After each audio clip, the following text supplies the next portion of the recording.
இன்னைக்கு நிறைய பேர் நம்ம ஊழியக்காரனை போய் நம்புறோம். இந்த ஊழியக்காரன்ட்ட போனா அற்புதம் நடக்கும், அந்த ஊழியக்காரன்ட்ட போனா அற்புதம் நடக்கும். கிடையாது. தேவன் மனம் இறங்கினா தான் அற்புதம் நடக்கும். ஊழியக்காரனை என்னைக்கும் விக்கிரகமா மாத்தாதீங்க. ஊழியக்காரனை என்னைக்கும் பிடிக்காதீங்க. கர்த்தரை பிடித்துக் கொள்ளுங்க. அல்லேலூயா.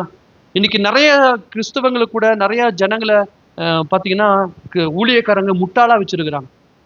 நிறைய விசுவாசிகள் சொல்லுவாங்க, ஐயோ! ஒரு பயங்கரமா பிரேயர் பண்றாருங்க. அவர்ட்ட ஓடலாம். ஐயா! அவரு பயங்கரமா தீர்க்கதரிசனம் சொல்றாருங்க.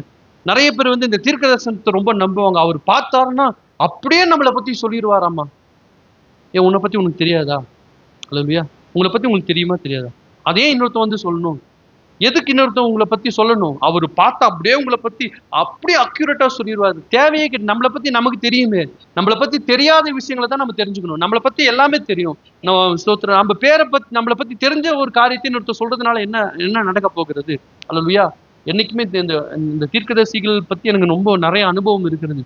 நிறைய பேர் ஸ்தோத்திரம் ஏமாத்து எல்லாரையும் நான் தவறா சொல்ல. இந்த தீர்க்கதரிசின்ற பேர்ல ஜனங்களை வஞ்சிக்கிறவங்க, ஜனங்களை ஏமாத்துறவங்க இந்த நாட்களில் பெருகி கொண்டு இருக்கிறாங்க. நல்ல தீர்க்கதரிசிகள் இல்லைன்னு நான் சொல்ல. நல்ல ஊழியக்காரர்கள் இருக்கிறாங்க, நல்ல தீர்க்கதரிசிகள் இருக்கிறாங்க. அதே நேரத்துல ஜனங்களை வஞ்சித்து, ஜனங்களை ஏமாத்தி இப்படி நடக்கும், அப்படி நடக்கும்னு சொல்லி ஜனங்களை ஏமாத்தி, அவங்கள்ட்ட பணம் பறித்து அவங்களுடைய வாழ்க்கையை சீரழிக்கிற நிறைய பேர் இருக்கிறாங்க. இன்னைக்கு ஊழியக்காரர்கள் கூட ஊழியக்காரங்களாம் ரொம்ப நல்லவங்க, உத்தமர்கள் நினைச்சுக்காதீங்க.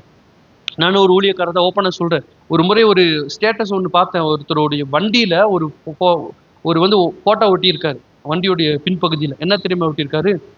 "இயேசுவை நம்பு, ஆனா பாஸ்டரை நம்பாத" அப்படின்னு ஒட்டியிருக்காரு. எத்தனை பேர் அத பார்த்தீங்கன்னு தெரியல.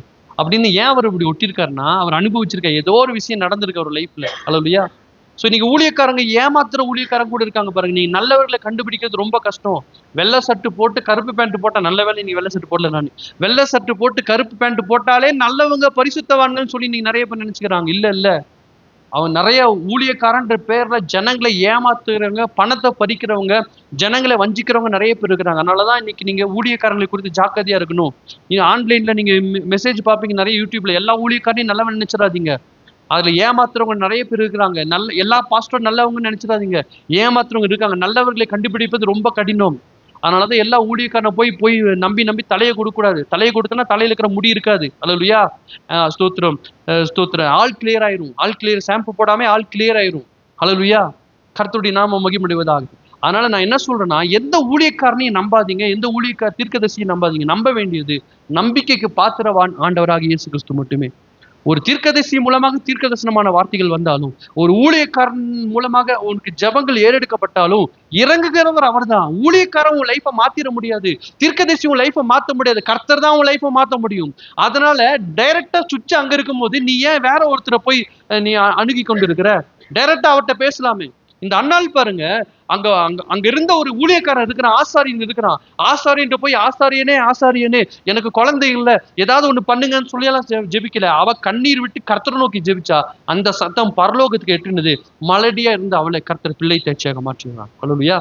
உங்க சத்தத்தை அவர் கேட்க வல்லவராக இருக்கிறார்.